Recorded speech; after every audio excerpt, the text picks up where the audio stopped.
आंदोलन की जनता के लिए एक मील का पत्थर साबित होगा और जो बच्चे यहाँ से पढ़ेंगे संबल का ही नहीं स्कूल का और इस देश का नाम ऊंचा करेंगे। इस उम्मीद के साथ यहाँ पर आया हूँ। BM सिंह जी, किसान आंदोलन को लेकर अगर बात करें तो 26 जनवरी के बाद आप धरने से आ गए थे, लेकिन अब किसानों के लिए क्या कर रहे हैं? आपको लगता है कि बात होनी चाहिए? 11 बार वार्ता हुई। जो लोग वार्ता में गए शायद वार्ता तो उन्होंने की नहीं, यस नो में ही रुक गए।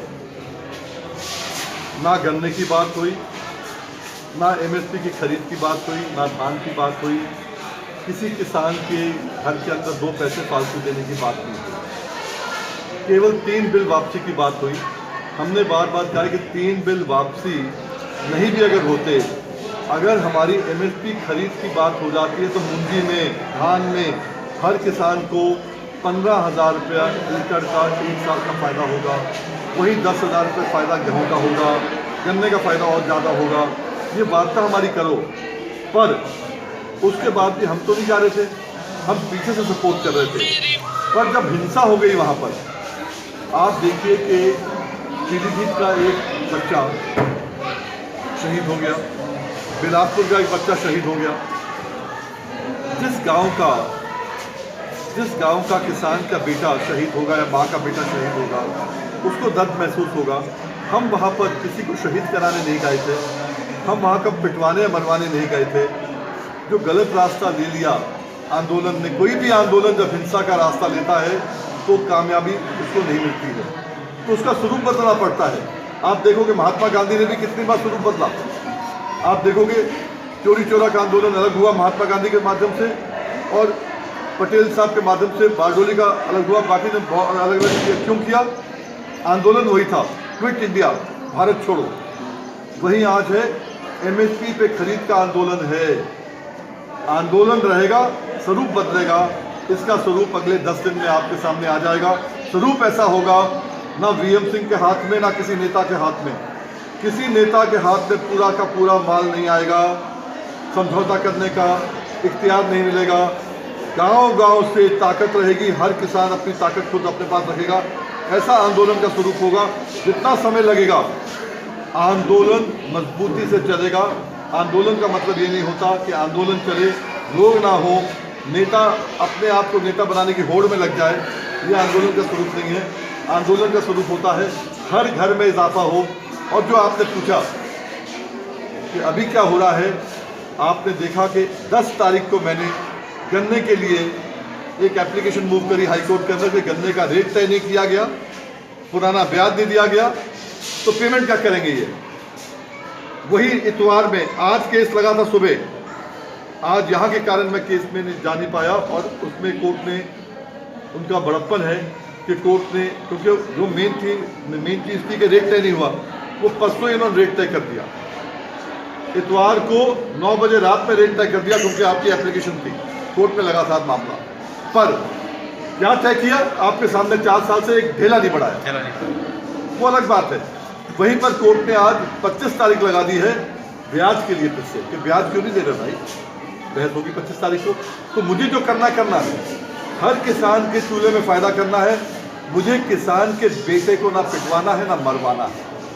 इसलिए स्वरूप वो होगा जो पीसफुल होगा, स्वरूप वो होगा जो आंदोलन के लिए किसान खड़े होने की बात करेगा, किसान ऊपर जाने की बात नहीं करेगा। जी, जो आप ये लड़ाई आगे लड़ने की बात करें तो मेरी 12 तारीख में कुछ लोगों से वार्ता हुई है, 15 तारीख में वार्ता हुई है, जनता संगठन के लोगों से हुई है। अब परसों लखनऊ में भी वार्ता होगी किसान संगठनों से, किसानों से।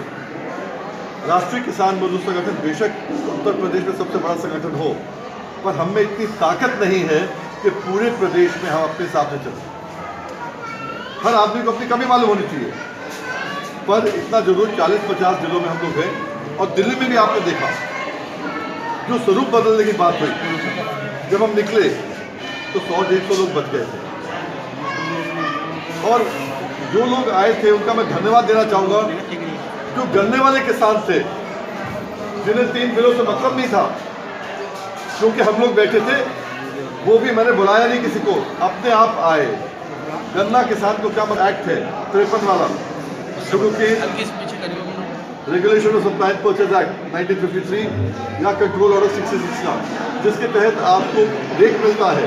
सुप्रीम कोर्ट ने 4/4/2020 को आदेश दे दिया है कि आपको लखनऊ का रेट मिलेगा, वरना एक किसान को कम मिलता। और उसी का नतीजा है आज कि मैं डंके की चोट से कहता हूँ, कोई हिंदुस्तान में किसान, उत्तर प्रदेश में किसान जो 25 साल से गन्ने की खेती कर रहा है, अगर वो साबित कर देगा कि 3 लाख से लेकर 4 लाख रुपए एकड़ से कम उसको मिला हो, तो 5 करोड़ रुपए का वो इनाम पा सकता है। हर किसान को मिला है सुप्रीम कोर्ट हाई कोर्ट के तहत। तो आंदोलन का मतलब ये नहीं होता है कि केवल जाओ और हिंसा फैलाओ। बॉर्डर पर कोरोना के बाद भी मैं बैठा, हमारे साथी बैठे, सब बैठे, गन्ना किसान जिन्हें मतलब नहीं था वो भी बैठे। पर जब हिंसा हुई, अगर आप पीसफुली बैठेंगे यहाँ पर और हिंसा हो जाएगी तो सब अपने घर चल जाएंगे। और जब बॉर्डर में बैठे हैं, 11 बात की वार्ता हुई है, डगमगा कोई नहीं रहा। एक कह रहा है कि 3 बिल जब तक वापस नहीं होंगे हम बात नहीं करेंगे, तो निकलेंगे ना, कब तक बैठे रहोगे, क्या बैठे। तो स्वरूप चेंज होता है। मैंने कहा आज़ादी की लड़ाई में 5 साल और 6 दिन की लड़ाई थी, स्वरूप चेंज होते गया, यहाँ भी स्वरूप बदलेगा। पर जिस दिन आपको गारंटी मिल जाएगी खरीद की MSP पर, हर किसान के घर में 20,000 रुपया मिनिमम प्रति एकड़ हर वर्ष का मिलेगा फालतू। आप कीटनाशक कम रेट में ले सकते, बिजली कम रेट सरकारी रेट से कम नहीं दे सकते, पेनल्टी अलग लगती है, उस पर तो हम लागत हमारी आती है, उस पर तो मिनिमम सपोर्ट प्राइस होती है, न्यूनतम समर्थन मूल्य होता है, वो भी हमें ना मिले। 1868 की मूंजी का रेट अगर हमें मिलता है 1100 रुपये, 1000 रुपया, तो फिर काई की लड़ाई है। ये लड़ाई चलती रहेगी, आंदोलन चलेगा, स्वरूप बदलेगा। सर आपके यहाँ बीच का रास्ता क्या है? मैंने आपको बताया ना कि जैसे ही खरीद का गारंटी मिलेगी MSP की आपको, MSP पर कानून बनने पर आंदोलन वापस नहीं देंगे। सुन लो, पहले उत्तर पूरा ले लो। MSP पे खरीद की गारंटी मिल जाती है तो जैसे डीजल आप सरकारी रेट से कम नहीं ले सकते, हमारा धान, गेहूँ, उड़द, मूंग, गेहूँ कुछ भी सरकारी रेट से कम आदमी नहीं ले पाएगा। मतलब क्या होगा, जिस किसान को आज 1100 रुपये मिल रहे हैं धान के, उसको 1800 मिलेंगे, 1865 1900। अरे जितनी मंडी है उत्तर प्रदेश में, ये तो चालू नहीं थी, ये तो 2000 में मेरी पिटीशन पे BM Singh versus state of UP and others writ